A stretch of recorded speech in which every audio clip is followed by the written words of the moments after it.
All right, the latest Ark Community Crunch post has gone live, and Wildcard has gone and done it. They've added Mothra to Ark Survival Evolved. That's right, in the course of a month, Rhino Natha has gone from slightly bigger than human size to now looking like Ark's version of the AC-130. Plus, we've got Nintendo Switch news and some missing items that might be the first indications for delays on the horizon. I'm going to break it all down for you, so let's get started.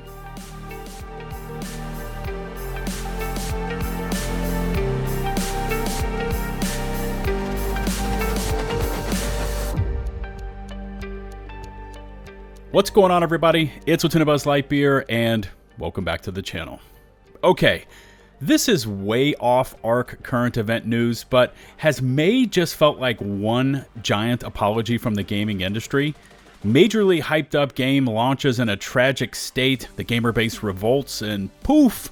Along comes another apology letter from the developer saying they are truly sorry for the horrid state their game has launched in. They promise to do better in the future, and in the meantime, they will attempt to fix the garbage they are offering up for sale.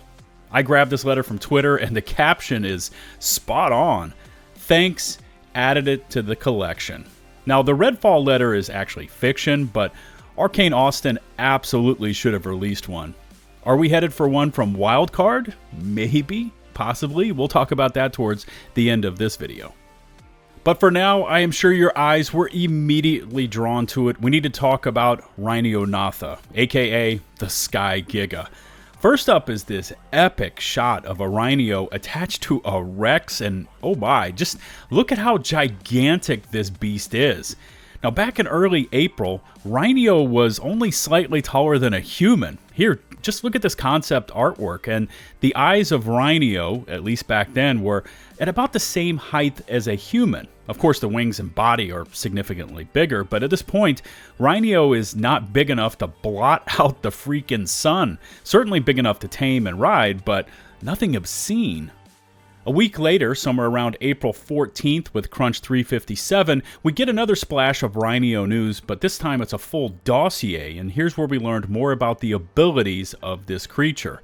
It has a quick hardening resin, allowing it to stick to large objects and act like a cargo carrier.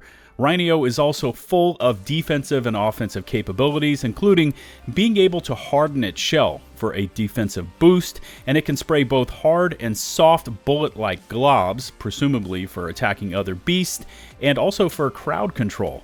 And of course, we found out how Rhynio is able to breed, which is weird and wild, involving the male pheromones being sprayed onto an unsuspecting host, whereby the female lays the eggs on that target, consuming the beast in the process and combining the best traits from the now deceased host with that of the Rhynio larvae, which is really interesting and morbid stuff, right? And this led to a ton of theories being floated around out there. What were considered the best traits? Could it be size?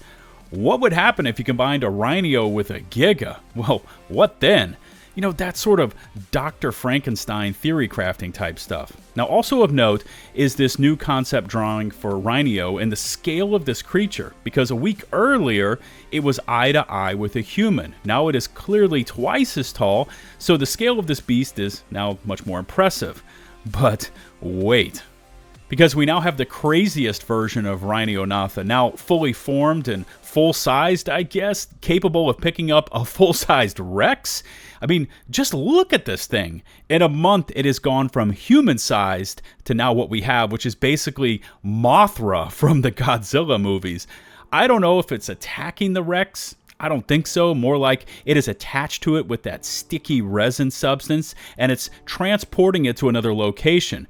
I mean, could this be used as a troop carrier of sorts? Could you take a fleet of these things and just buzz right past base defenses and drop your tames into another base for a surprise attack? I mean, that could lead to some interesting PvP showdowns if true.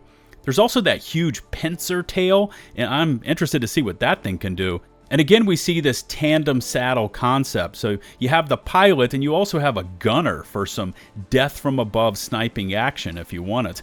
The armor is also highly developed and looks like it could lead to some interesting breeding color combos.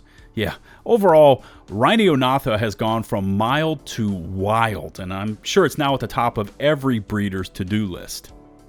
There's also a couple bits of Ark Nintendo Switch news, including a grouping of small tribe servers now being announced, max cap, 6 members, all with increased rates. And of course, next week, Ark Genesis Part 1 hits the Switch. The date is not mentioned, but they say to stay tuned to the Nintendo Switch Twitter account for updates. Now, because of the graphics load Genesis puts on hardware, I think it's going to be interesting to see just how much the Switch versions are downgraded visually. I mean, I've seen Genesis run really rough on mid-tier PCs, so that is something to check out once it happens. Now, if any of my viewers play Ark on Switch, once Genesis goes live, let me know how it performs, and that would be much appreciated. And of course, the final bit of Crunch news is another EVO event starting May 30th. I'll include a link to the Crunch in the video description so you can check out the rates for yourself. Good old Conquest down there at 5 times is enticing, but yeah, not enough to get me back into it. Alright, let's finish this one up with 3 topics that are not in the Crunch for this week. And first off is the omission of any dates when the next ASE update will actually take place, leading some to speculate that it's going to be delayed. Now, since Rhino Natha is the last creature to be added to Ark Survival Evolved, naturally you've got excited players wondering when they're going to be able to go after this beast. Could this update be delayed? Which, yeah, it's a possibility when you consider that the 8-year anniversary, the entire basis for this update, is going down next week, June the 2nd, and nothing is listed in the Crunch to build on that fact. I've even read one statement that Rhino Natha will not appear until Ark Survival Ascended, which is at this point August, which many also are speculating will be pushed back. At this point, again, it's all speculation, but definitely odd that no mention of the anniversary and the update were mentioned in this week's Crunch. Second bit of info is that I covered Otter's response video to being swept up and banned during the Island Boys fob on the T-Tribes base during yesterday's Ark upload. Now, I will of course include a link to her channel and video covering the topic in the video description, as well as a link to my reaction video. By the way, keep up that level of support. Otter says the video is seeing a bunch of comments, and that's great news. There's still no word from Wildcard or Snail as to the real reason they were banned, other than these cryptic messages they received from the GMs. Also, still no word on the Island Boys global bans being removed. Shameful, shameful actions by Ark's publisher. And our final topic for today, and along those same lines, it's another PvP issue, although I don't have all the details for you at this moment. I'm still making inquiries into this one, but this time it's with the GT7 tribe all getting Battle Eye locked. Now, over 100 accounts couldn't log in to defend their base. It was reported and found to be an exploit with Battle Eye hack prevention with overclocked servers. No rollbacks have been initiated despite it being an obvious abuse issue. Now, as I said, I'm still asking questions on this one. I want to make sure all my information is lined up before I post and report on it, but it seems like a slam dunk issue for Wildcard. Just roll back to servers to give GT7 a chance to actually defend their base. But who knows what's going to happen? And I want all the details before posting any further on this one. And there we go, ladies and gentlemen. Leave me your feedback about anything Ark related in the comment section below, and of course I will do my best to respond. If you liked the video, maybe consider hitting subscribe for more Ark content, and while you're at it, ring the notifications bell to receive my latest uploads as they happen. Also, if you could take a few more moments to rate and or share this video, it would be greatly appreciated.